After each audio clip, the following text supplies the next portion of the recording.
So ఒకసారి మా viewers కోసం ఒక సాంగ్. నువ్వే నా పానమంటి నీతోనే బతుకంటి నిన్నెడిసి ఉండలేను నీ అంటే వస్తాను అబ్బని అంటే వస్తాను ఓ పిల్లగా అమ్మా ఓ పిల్లగా వెంకటేశు చూడకబోతున్నవో కానకబోతున్నవో పిల్లగా వెంకటేశు చూడకబోతుంటవో కానకబోతుంటవో. అంటే ఈ ఎక్స్ప్రెషన్కి ఏదన్నా ఉందా, అంటే ఇన్స్పైర్ ఇలా చూసి ఇట్లా ఇన్స్పైర్ అయినా? చైల్డ్హుడ్ నుంచే ఎక్స్ప్రెషన్స్ ఇచ్చేదాన్ని, అంటే డాన్స్ ఎక్స్ప్రెషన్ క్వీనా? సో మీ రియల్ లైఫ్లో వెంకట్ ఎవరా? వెంకట్ ఓకే. అందులో గుర్తుండిపోయే ప్రపోజ్ ఇంకేదైనా ఉందా మీ లైఫ్లో? గుర్తుండే ప్రపోజల్ అంటే 10th క్లాస్లో ఉన్నప్పుడు 10th క్లాస్ లవ్ స్టోరీ. పాపం నాకు ప్రపోజ్ చేయడానికి ఎన్ని తిప్పలు పడ్డాడు ఆ అబ్బాయి. తీసుకెళ్ళి మా సార్ చేతిలో పెట్టేసా. ఓకే. ఇంకా గుర్తుండిపోయే ఆ వ్యక్తి ఎవరు ఇప్పుడు చూస్తే? అప్పుడప్పుడు బాగున్నావా అని మాట్లాడతాం, లైక్ యాజ్ ఎ బ్రదర్ లాగా బాగున్నావా అని ఇది ఒక్కటి నాకు అమ్మాయి నచ్చని ఏంటంటే ఇది ఒకటే, బ్రదర్ అబ్బా అని అనిపించే సందర్భాలు ఏదైనా మిమ్మల్ని ఇరిటేట్ చేయడం కానీ లేకపోతే ఇబ్బందులు పెట్టడం కానీ? కొంతమంది ప్రొడ్యూసర్స్తో ఇబ్బందులు ఏముంటాయంటే షూట్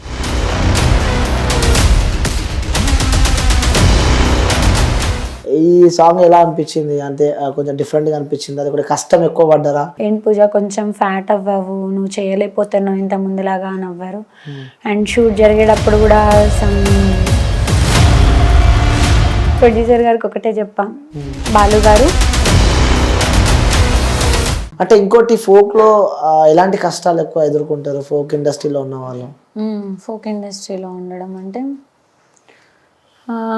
లైక్ నాకు అది పెద్ద ప్రాబ్లం కాదు, కాకపోతే నాతో చేసే కో ఆర్టిస్ట్లకి మేబీ అది ప్రాబ్లం అయి ఉండొచ్చు. నేను అందరికి కలిపి చెప్తున్నా. ఇప్పుడు కొన్ని ఎట్లా అంటే కొన్ని ఫోన్ కాల్స్ ఉంటాయి, సాంగ్ ఒకరికి వస్తే ఇంకొకరికి వెళ్ళాలని రికమెండేషన్స్ ఉంటాయి. బెటర్ ఇవి తగ్గితే బాగుండు అనుకుంటున్నా, ఎందుకంటే ఎవరికి రావాల్సిన అదృష్టాన్ని వాళ్ళకి పోనీయండి రికమెండేషన్స్తో. నాకు అది పెద్ద ప్రాబ్లం కాదు, నాకు కొన్ని సిచ్యువేషన్స్లో జరిగినాయి. కాకపోతే ప్రొడ్యూసర్స్ పూజానే ఉండాలి అన్నారు ఇప్పటివరకు నాకు జరిగిన సిచ్యువేషన్స్ అయితే. వాళ్ళు ఎక్కడ ఎలాంటి కమిట్మెంట్స్ లేకుండా వర్క్ చేసినావు? సారీ, ఎలాంటి కమిట్మెంట్స్ కానీ ఇలాంటివి లేకుండా నువ్వు వర్క్ చేసినావు అంటున్నా? Commitments in the sense like వాళ్ళు ఇబ్బందిగా పెట్టకుండా నీకు అన్ని అవకాశాలు ఇచ్చారు. కమిట్మెంట్స్ ఏంటండి, సాంగ్స్ అవ్వదు. నేనైతే ఫస్ట్ నన్ను అట్లాంటి క్వశ్చన్స్ అడిగితే అక్కడే చెప్పు తీసుకొని దాన్ని వస్తా. వాడు ఎంత పెద్ద ప్రొడ్యూసర్ కానీ ఏది కానీ అక్కడే ఎక్కడున్నానని కూడా చూడకుండా చెప్పుతో దాన్ని వేసి వస్తాను. నన్ను కనుక అట్లాంటి పిచ్చి పిచ్చి క్వశ్చన్స్ అడిగితే ఖచ్చితంగా. ఇప్పటికైతే జరగలేదు. రావాలన్నా శివంగి అని చెప్పి చెప్పాలి. అవును, నాకు లైఫ్ లేకపోయినా పర్లేదు, నేను అన్ని మానేసుకొని ఇంటికన్నా వెళ్తాను, కానీ నాకు అవసరం లేదు. ఇలాంటి కష్టాలు అంటే ఇండస్ట్రీకి రావాలంటే ముఖ్యంగా డాన్సర్ కావాలన్నా ఒక హీరోయిన్ కావాలన్నా ఫస్ట్ సైడ్ డాన్సర్ లాగా వచ్చి కష్టపడి తర్వాత మెయిన్ ఫ్రేమ్లోకి వచ్చి తర్వాత ఎంతో కష్టపడితే తప్ప మెయిన్ లీడ్ రాదు. కొన్ని సందర్భాలలో మనం చూస్తూ ఉన్నాము. మరి అంత సడన్గా మీరు డైరెక్ట్గా వెళ్ళిపోయారంటే ఇది నాకు క్వశ్చన్ కాదు, సో చూసే వ్యూస్ ప్రతి ఒక్కరి క్వశ్చన్. అంటే ఎంత సడన్గా వచ్చి డైరెక్ట్ ఆ మెయిన్ లీడ్లో ఉంది కదా, సో ఏం చేయింది ఏం లేని అమ్మాయి అంత లీడ్లో ఎందుకు వచ్చింది అని చెప్పి కూడా క్వశ్చన్స్ మనం వింటూ ఉంటాం. సో వాళ్ళకి ఏం సమాధానం ఇస్తాం? యాక్చువల్లీ ఇందాక నేను సాంగ్స్కి కమిట్మెంట్స్ ఏంటి అన్న క్వశ్చన్ రేస్ చేసినంటే, అది లైక్ సాంగ్స్ అంటే మళ్ళీ ఇట్లా కూడా నెగిటివ్ తీసుకునే వాళ్ళు ఉన్నారు. నేను ఏమంటున్నానంటే సాంగ్స్ అనేది ప్రతి ఒక్కరు ఇప్పటి వరకు ఒక ఫ్యామిలీ లెక్క ట్రీట్ చేస్తారు మేము వెళ్తే. సో ఇందులో అట్లాంటి మనుషులు లేరని నేను అనుకుంటున్నా. ఆ విధంగా సాంగ్స్కి కమిట్మెంట్ ఏంటి అని అడిగిన దాంట్లో మళ్ళీ నేను ఫోక్ని తక్కువ చేసిన అని అనుకునే వాళ్ళు కూడా ఉన్నారు కొంతమంది. సో దానికి ఎక్స్ప్లెనేషన్ ఇస్తున్నా. అయితే ఇట్లా అనుకునే వాళ్ళు ఉన్నారు. అవును, మోస్ట్లీ మనం 100%లో 50% ఉన్నారు అనుకుంటాం, కానీ 100%లో 99% అట్లా అనుకునే వాళ్ళు ఉన్నారు. కొంతమంది ఒక 1% మాత్రమే హే సాంగ్స్ అంటే అంత మనం చూసేటి మన లొకేషన్స్లో జరిగేటి ఏం ఉండవని అనుకునేటోళ్ళు ఉన్నారు. కొంతమంది నెగిటివ్ థింక్ చేసే వాళ్ళు ఉన్నారు. సరే థింక్ చేయనివ్వండి, మనము ఎన్ని చెప్పినా ఇక్కడ నేనే కాదు ఇంకొక స్టార్ హీరోయిన్స్ వచ్చి పెద్ద వాళ్ళు వచ్చి లేకపోతే ఇందులో ఏదో సక్సెస్ కొట్టిన వాళ్ళు వచ్చి ఇక్కడ గొంతు గొంతు చించుకొని చెప్పినా కానీ వాళ్ళు ఉండే మైండ్ సెట్లో వాళ్ళే ఉంటారు. సో వాళ్ళకి నేను ఏం చెప్పదలుచుకోవట్లేదు. వాట్ ఎవర్ దే థింక్ వాళ్ళని అట్లా పోనివ్వండి. ఇక వాళ్ళ మైండ్ అవును, ఇక వాళ్ళ స్టాండర్డ్స్ అక్కడికి ఉన్నాయి అనుకోవాలి. అంతే అంటావు. ఓకే, సో ఇంకొక సాంగ్ పాడవచ్చు కదా, లైక్ ఈ ఫోక్ కాకుండా. సో ఫోక్ ని పక్కన పెట్టి, సో అంటే ఫస్ట్ టైం నీకు చెప్దాం అనుకున్నా, మీరు ఫోక్ లో డాన్స్ చేశారు, యాక్టింగ్ చేశారు, ఓకే ఫైన్. సో రియల్ గా నేను మిమ్మల్ని చూస్తున్నా కదా, సో వెస్టర్న్ లాగా అనిపిస్తున్నారు ఎక్కువ ట్రెడిషనల్ కన్నా. సో చూస్తే వెస్టర్న్ లాగా అనిపిస్తున్నారు మొత్తం. సో వే ఆఫ్ డ్రెస్సింగ్ కానీ టోటలీ డిఫరెంట్ ఉన్నారు. సో మీకు ఇష్టమైన హీరో ఎవరు? నాకు ఇష్టమైన హీరో ప్రభాస్. ఓ ప్రభాసా. So heroine Samantha. సో ఇష్టమైన సాంగ్ కూడా ఏదో ఒకటి ఉంటూ ఉంటుంది కదా? ఉంది. ఒకసారి ఆ సాంగ్, ఎందుకంటే ఫోక్ లో విన్నాం మనము, కానీ ఇలా మూవీ సాంగ్స్ మనం వినలేదు కదా, ఒకసారి వ్యూస్ కోసం. నాకు 3 మూవీ సాంగ్స్ అంటే పిచ్చి. ఓ నాయనా.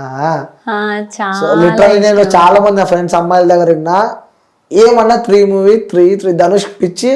ఆ సినిమాకి అయితే ఇంకా బీభత్సంగా ఫ్యాన్స్ ఉన్నారు. అవును, నేను కూడా బీభత్సమైన ఫ్యాన్ ఇంకా మూవీకి. అది నేను ఎన్ని టైమ్స్ చూడని ఎండ్కి వచ్చేసరికి నాకు కళ్ళల్లో వాటర్ ఆగా వచ్చేస్తూనే ఉంటాయి. ఇంకా అమ్మాయిలకి ఎందుకంత ఇష్టం అంటే మేము మోస్ట్లీ స్వీట్నెస్ ని ప్యూర్నెస్ ని కోరుకుంటాం కదా ఎక్కువ అని మీరు అనుకుంటారు. ఓకే, మీరు ఇచ్చే ఆ ప్యూరెస్ట్ హార్ట్ అయితే మీరు సరేలేండి, మీరు కూడా. సో మాకు ఆ మూవీస్ బాగా కనెక్ట్ అయితే అది. అవును, నాకు ఈ యొక్క ఆన్సర్ ఎందుకు 3 మూవీకి అంత బీభత్సంగా ఫ్యాన్స్ అమ్మాయిలు మోస్ట్లీ అమ్మాయిలు బాగా ఇష్టపడతారు? చెప్పండి, ఎందుకు అందులో ఉన్న ఆ మ్యాజిక్ ఏంది? మాకంటే సరే మాకు అనిపిస్తూ ఉంటుంది, బట్ అంత ఎమోషనల్ టచ్ అయితే కాదు మాకైతే. సో లిటరల్ నాకైతే కాదు అంత ఎమోషనల్ టచ్. ఎందుకు అలా అని అడుగుతున్నాను. నాకైతే నా ఫ్రెండ్స్ కానీ మా సర్కిల్లో నాకు అర్థమైంది ఏంటంటే, నిజంగా నేను కూడా అబ్జర్వ్ చేసిన 3 మూవీని చాలా మంది మోస్ట్లీ నేను అమ్మాయిలు ఇష్టపడ్డది చూసా. ఏంటి అని నేను ఒక్కసారి ఆలోచిస్తే నాకేమనిపించింది అంటే, నా ఫ్రెండ్స్తో నేను డిస్కస్ చేసుకున్నప్పుడు మేము ప్యూర్ ఆ ఏజ్ ఏదైతే ఉంటుందో అది ఏమీ తెలియదు, జస్ట్ చూసి అట్రాక్షన్ ని కూడా లవ్ అనుకునే ఏజ్ కదా. ఆ టైం ఫీలింగ్స్ ని ఇష్టపడతాం అమ్మాయిలం ఎక్కువ, నాకు అనిపించింది అయితే. సో అందుకే ఆ మూవీ బాగా ఇష్టమేమో అని అనిపిస్తుంది. ఆ ప్యూర్నెస్ ని ఆ స్వీట్నెస్ ని బాగా లైక్ చేస్తాం, అందుకే అమ్మాయిలంతా 3 మూవీ మీద పడ్డారు. అవును. ఓకే, సో సాంగ్ పాడతా అని చెప్పి ఎదలో ఒక మౌనం విరిసే నువ్వై మెదవి తొలి ప్రేమై ఎగసే నవ్వై నా కళ్ళల్లో కలను వంట నీ గుండెల్లో ఒదిగే ఉంటా అరే నా గర్వం మరలాగా నీ ముందు ఒరిగిందంట. నాకు రాదు ఈ లిరిక్స్ కూడా, నేను అస్సలు కరెక్ట్ వాళ్ళే ఇందులో ఎక్కడ చాలా వరకు పోయినాయని నాకు అనిపిస్తుంది. మీకు అనిపిస్తుంది సాంగ్ విన్న వాళ్ళకి అరే ఏం పాడింది పాట మస్తు పాడిందని మాకు అనిపిస్తుంది. నాకు ఇష్టం ఆ సాంగ్. ఓకే, మీరేమో సరిగా వాళ్ళని చెప్పి మీరు అనుకుంటున్నారు, విన్న వాళ్ళకి అంత పర్టికులర్ గా ఐడెంటిఫై ఎవరు చేయరు, ఎందుకంటే మీ ఎక్స్ప్రెషన్ మీరు ఆ సాంగ్ పాడుతుంటే వినాలి చూడాలి అని చెప్పి చూస్తారు, బట్ నువ్వు తప్పు పాడింది కూడా ఎవరు చూడరు అలా. మంచిది అయితే. మంచిదేనా?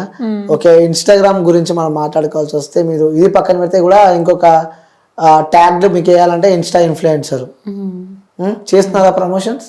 ప్రమోషన్స్ చాలా తక్కువ, నాకు షూట్స్ బిజీలోనే ఉంటా. ప్రమోషన్స్ అంటే మోస్ట్లీ విజిట్ ప్రమోషన్స్ అడుగుతూ ఉంటారు, సో అది చెయ్యలేను. ఇంట్లో ఉండి వీడియో బయట ఇచ్చేటివి ఇంకా కుదిరినంత వరకు ఒక 2-3 చేశాను. ఎంత తీసుకుంటారు నేనైతే 10K ఛార్జ్ చేస్తా, తక్కువే. అంటే లైక్ చేసిన అంటే నేను ఆ అమౌంట్ ని తక్కువ అనట్లేదు, చేసేటి 3-4 వీడియోస్ కాబట్టి. ఫాలోవర్స్ ఎంత ఉంది మీకు? ఒక 1 వీక్ బిఫోర్ నాకు 1 week before 170K maybe. 1 week ఇప్పుడు 200K. Venkati effect. Okay, so ఎవరా వెంకటి? రేపు ఒకసారి ఎప్పుడైనా మీరు షూట్ లో ఉన్నప్పుడు ఎప్పుడైనా డిస్కస్ చేశారా వెంకటి ఎవరని? చేయలేదు. వెంకటి ఎవరంటే rowdy Harish hero. I know that, అది మా అందరికి తెలుసు. రియల్ లైఫ్ లో వెంకటి అని చెప్పి ఇప్పుడు మీరు చెప్పారు అది ఎవరు లేరు అని చెప్పి. సో ఆ షూట్ జరిగే ఆ సందర్భాలలో టైంలలో కూడా వస్తూ ఉంటారు అరే వెంకటి అని చెప్పి. అలా ఆ సందర్భాలు అప్పుడెప్పుడు మీరు మాట్లాడుకున్నదాలో మీరు ప్రొడ్యూసర్ కానీ లేకుంటే సాంగ్ రాసిన వ్యక్తిని అడిగారా వెంకటి అని చెప్పి ఎందుకు రాశారు పర్టికులర్ గా అని చెప్పి? నేను వాళ్ళని ఎప్పుడు అడగలేదు. జస్ట్ అంటే ఫోక్ లో డిఫరెంట్ డిఫరెంట్ నేమ్స్ యూజ్ చేస్తారు. సాయి అని, వెంకటి అని, ఇంకా సమ్ నేమ్స్ యూజ్ చేస్తూ ఉంటారు. సో మేనరిజంలే అనుకున్నాను కానీ ఎప్పుడు డౌట్ రాలేదు. వెంకటి మీద ఇన్వెస్టిగేషన్ చేయలేదు అనమాట. ఎప్పుడు ఇన్వెస్టిగేట్ చేయలేదు. ఓకే. సో ఈ ఫోక్ లో మీకు ఇష్టమైన సాంగ్ ఏది, మీ సాంగ్స్ కాకుండా వేరే వాళ్ళవి? వద్దన్న గుండెల్లో సేర్, ఆ సాంగ్ ఇష్టం. Female, love failure female. Okay. So ఎవరంటే ఎక్కువ ఇష్టం మీ ఫోక్ ఇండస్ట్రీలో మీకు, మేల్ కానీ ఫీమేల్ కానీ ఎవరైనా? ఎవరు అంటే అందరూ ఇంకా న్యూట్రల్, ఎక్కువ అని ఏం లేదు. మళ్ళీ ఎందుకంటే రేపు పొద్దున్న వేస్తే మళ్ళీ ఫీల్డ్ అదే ఫీల్డ్ ఉంటా, ఒకరి పేరు చెప్తే మళ్ళీ ఇంకొకరి పేరు చెప్పకుండా ఇబ్బంది అని చెప్పి అదేం ఆలోచించట్లే. అందరూ ఈక్వల్ గానే బిహేవ్ చేస్తారు. సో ఇప్పుడు నేనే ఉన్నా, నేను వెళ్ళి ఈ ఒక యాక్టర్తో వర్క్ చేస్తా, ఇంకో సమ్ ఎక్స్ యాక్టర్తో వర్క్ చేస్తా. ఈయనతో ఎంత ఉంటానో ఆయనతో కూడా అంతే ఉంటా. సో వాళ్ళు కూడా నాతో అంతే, సాంగ్ వరకే ఉంటాం, దాని తర్వాత అంతే. ఓకే. ఈ వెంకటి కాకుండా ముందు కూడా ఇంకొక సాంగ్ మీకు బాగా వైరల్ పేరు తీసుకొచ్చిన సాంగ్ కూడా ఇంకోటి రాధా రాధా సాంగ్ కూడా. రాధా రాధా.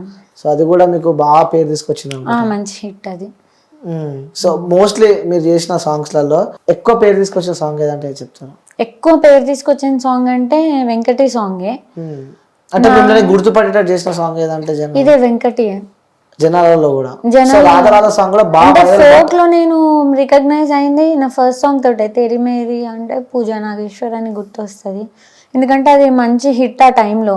అల్లాహే అల్లా తర్వాత లక్ష్మణ్ సార్ వాళ్ళు చేసిన ప్రాజెక్ట్ మేబీ ఇది. సో దీనికి కూడా మంచి హిట్ పడింది ఆ టైంలో, రికగ్నైజ్ అయిపోయా వెంటనే ఫస్ట్ ప్రాజెక్ట్ తోటే. ఓకే.